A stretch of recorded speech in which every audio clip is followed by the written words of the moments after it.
বাংলাদেশের মানুষের টাকা চুরি করে নিয়ে বাইরে যে মৌজ ফুর্তি করছেন, অবশ্যই আমরা তো তাদেরকে ফেরানোর আমাদের এটা একটা নৈতিক দায়িত্ব এবং এই কাজটা আমরা করব। আওয়ামী লীগের লিডার যারা বাইরে গিয়েছেন এদের বেশিরভাগের হাতেই রক্ত আছে। আমরা আমাদের কাজটা খুব ভালোভাবে করব এবং আমরা আশা করব যে আমরাই যেন কাজটা শেষ করে যেতে পারি।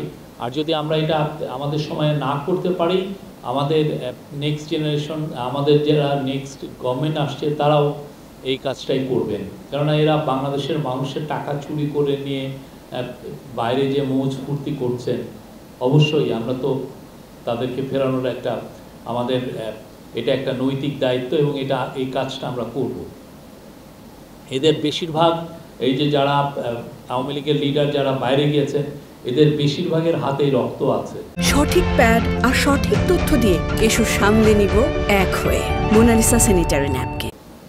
তারা বড় রকমের হিউম্যান রাইটস অ্যাবিউজের অ্যাকিউজড এবং তাদের অনেকে বড় বড় করাপশনে জড়িত। আপনারা দেখেছেন যে কিছুদিন আগে বেশ কিছু পত্রিকায় এসছে যে এক একজনের অ্যাকাউন্টসে কত রকমের কত টাকা ট্রানজ্যাকশনের হিসাব আমরা পেয়েছি।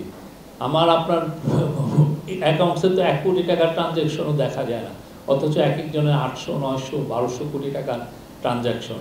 একটা সরকারি কর্মচারী, একটা সরকারের মিনিস্টার বা একজন সরকারের যিনি সেক্রেটারি, উনি কত টাকা পান? ওটা তো আমি যে জানা মতে যে এটা ঐক্যমত্য কমিশনে যাবে।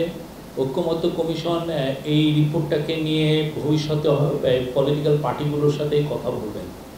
এই পুরো রিপোর্টগুলো যেগুলো করা হচ্ছে, এবং আজকেও যেমন শ্রম অধিকার নিয়ে যে রিপোর্টটা, আজকে আমাদের চিফ অ্যাডভাইজার বলেছেন যে যাতে তারা এই ঐক্যমত্য কমিশনেতে এটা সাবমিট করেন, যাতে এদের যে অনেকগুলো জিনিসই তো আসলে পলিটিক্যাল ডিসকাশনের বিষয়, এবং এটা পলিটিক্যাল পার্টিগুলো এটা অনেক ক্ষেত্রে ডিসাইড করবেন যে আমরা কতটুকু নিব আর কতটুকু নিব না।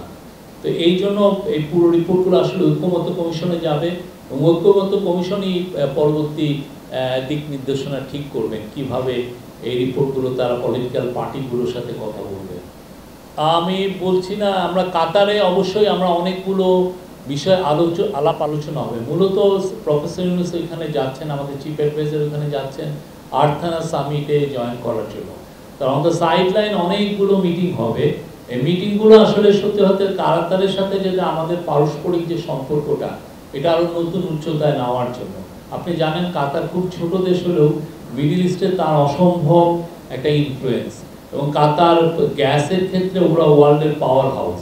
তো আমরা চাই কাতারের সাথে আমাদের সম্পর্কটা আরও সুদৃঢ় হোক, আমরা যাতে তাদের সব ধরনের এনার্জি কোঅপারেশন করতে পারি এবং তাদের থেকে আমরা প্রচুর ইনভেস্টমেন্ট বাংলাদেশে আনতে পারি, এবং কাতারের যে শ্রমবাজার সেখানে যেন আরও বাংলাদেশি যুক্ত হতে পারেন, এগুলো আমাদের ইচ্ছা। এবং এই বিষয়গুলো অনেকগুলো মিটিং হবে এবং আমাদের এই কথাগুলো বারবার আমরা বলবো।